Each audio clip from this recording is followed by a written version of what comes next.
ইতিহাসের অন্ধকার গহ্বরে এমন কিছু নাম ধামাচাপা পড়ে আছে যা সাধারণ কোনো নাম নয়, বরং এক একটি অভিশপ্ত কালখণ্ডের প্রতিচ্ছবি। আজ থেকে কয়েক হাজার বছর আগেকার কথা কল্পনা করুন।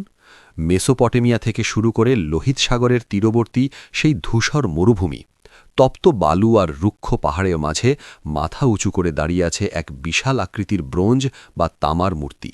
তার দুহাত প্রসারিত, যেন সে কিছু গ্রহণ করার অপেক্ষায় উন্মুখ হয়ে আছে। প্রাচীন পৃথিবীর মানুষ তাকে চিনত এক ভয়ানক নামে, বাল। সে ছিল ঝড়ের দেবতা, সে ছিল বজ্রের মালিক, সে ছিল ফসলের মাঠ আর বৃষ্টির নিয়ন্ত্রক। কিন্তু এই তথাকথিত দেবতার আশীর্বাদ পাওয়ার মূল্য ছিল চড়া, এতটাই চড়া যা শুনলে আজ আপনার শরীরের রক্ত হিম হয়ে যাবে।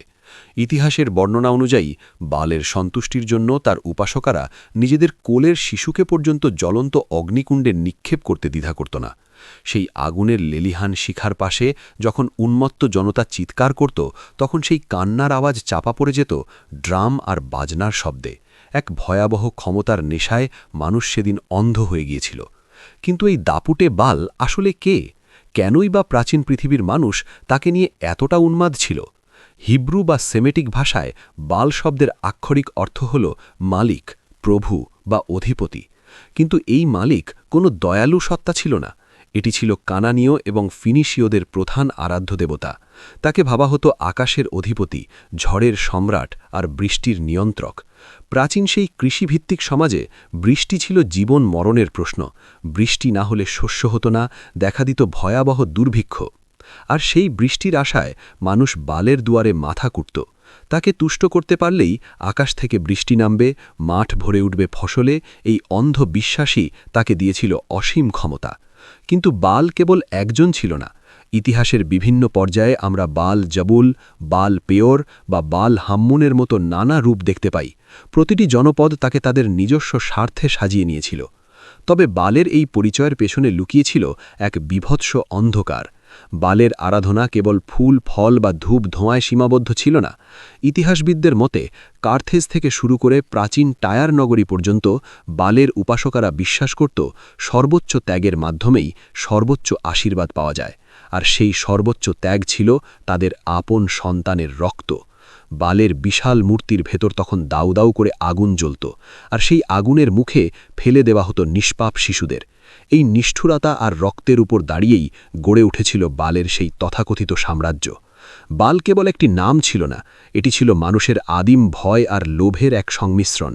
একদিকে ফসলের লোভ, অন্যদিকে বৃষ্টির ভয়। এই দুয়ের মাঝখানে দাঁড়িয়ে বাল হয়ে উঠেছিল এক অপরাজেয় দানব।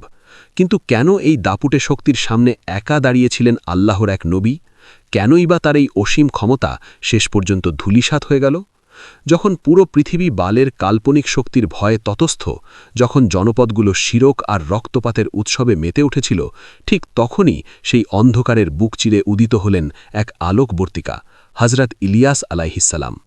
পবিত্র কোরআনের সূরা আস-সাফফাতে মহান আল্লাহ সেই ঐতিহাসিক সংঘাতের কথা অত্যন্ত স্পষ্টভাবে বর্ণনা করেছেন। ইলিয়াস আলাইহিসসালাম যখন তার কওমের সামনে দাঁড়ালেন, তখন তার কণ্ঠে কোনো ভয় ছিল না, ছিল স্রষ্টার অমোঘ সত্যের তেজ। তিনি গর্জে উঠেছিলেন সেই পাপিষ্ঠ জাতির সামনে, যারা বৃষ্টির লোভে আর ফসলের আশায় বালের বিশাল মূর্তির সামনে সিজদাবনত হতো। কোরআনের ভাষায় তিনি প্রশ্ন করেছিলেন, তোমরা কি আল খালেককে বর্জন করে বাল দেবতার পূজা করছ? তোমরা কি সেই সত্তাকে ভুলে গিয়েছ, যিনি তোমাদের এবং তোমাদের পূর্বপুরুষদের প্রকৃত পালনকর্তা? ভাবুন সেই দৃশ্য। একদিকে অঢেল ক্ষমতাশালী রাজা, সুসজ্জিত সেনাবাহিনী আর বালের বিশাল বেদী, আর অন্যদিকে একা এক আল্লাহর নবী। ইতিহাস বলে সেই সময়কার লেবাননের প্রাচীন শহর বালবেক ছিল বালের প্রধান আস্তানা। সেখানকার রাজা এবং প্রজারা মনে করত বালের আনুগত্য ছাড়লে আকাশ ফেটে বজ্রপাত হবে, জমিন ফেটে চৌচির হয়ে যাবে। কিন্তু হজরত ইলিয়াস আলাইহিসসালাম প্রমাণ করে দিয়েছিলেন যে ওই পাথুরে মূর্তির কোনো ক্ষমতা নেই। আল্লাহ তাআলা সেই জাতির উপর খরা চাপিয়ে দিয়েছিলেন, যাতে তারা বুঝতে পারে যে রিজিক দেওয়ার মালিক বাল নয়, বরং মহাবিশ্বের প্রতিপালক আল্লাহ।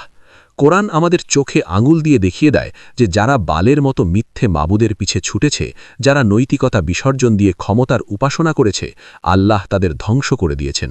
তাদের নাম আজ ইতিহাসের আস্তাকুড়ে, আর বালের সেই বিশাল মন্দিরগুলো আজ কেবল পরিত্যক্ত ধ্বংসাবশেষ। কিন্তু কেন আজও এই নামটির গুরুত্ব রয়ে গেছে? কেন এই প্রাচীন মূর্তি পূজার কথা আজ আমাদের আবার নতুন করে ভাবাচ্ছে? আপনার কি মনে হয় সেই প্রাচীন যুগের রক্তপিপাসু মূর্তিপূজা কেবল ইতিহাসের কোনো এক ধুলোমাখা অধ্যায়? আপনি কি ভাবছেন মূর্তির সেই বেদিগুলো আজ কেবল পর্যটন কেন্দ্র বা ধ্বংসাবশেষ? যদি তাই ভেবে থাকেন তবে আপনি ভুল করছেন। বাল আজ আর কোনো পাথুরে মূর্তির ভেতরে সীমাবদ্ধ নেই। সে আজ এক নতুন ছদ্মবেশে আমাদের চোখের সামনে দাঁড়িয়ে আছে। আজকের এই আধুনিক পৃথিবীতে বালের নতুন রূপ হল চরম বস্তুবাদ। যখন আমরা আমাদের নৈতিকতা, বিবেক এবং মনুষ্যত্ব বিসর্জন দিয়ে কেবল টাকার পাহাড় গড়তে চাই, যখন আমরা জাগতিক সুখের জন্য অন্যকে পিষ্ট করতে দ্বিধা করি না, তখন কি আমরা অজান্তেই সেই প্রাচীন বালের দর্শনেই ডুবে থাকছি না? একটু গভীরভাবে লক্ষ্য করুন, প্রাচীন যুগে মানুষ বালের কাছে বৃষ্টি আর ফসলের জন্য হাত পাতত, আর আজ আমরা ক্ষমতার জন্য, সোশ্যাল মিডিয়ার সস্তা জনপ্রিয়তার জন্য এবং অঢেল সম্পদের লোভে সেই একই রকম উন্মাদনায় মেতে আছি।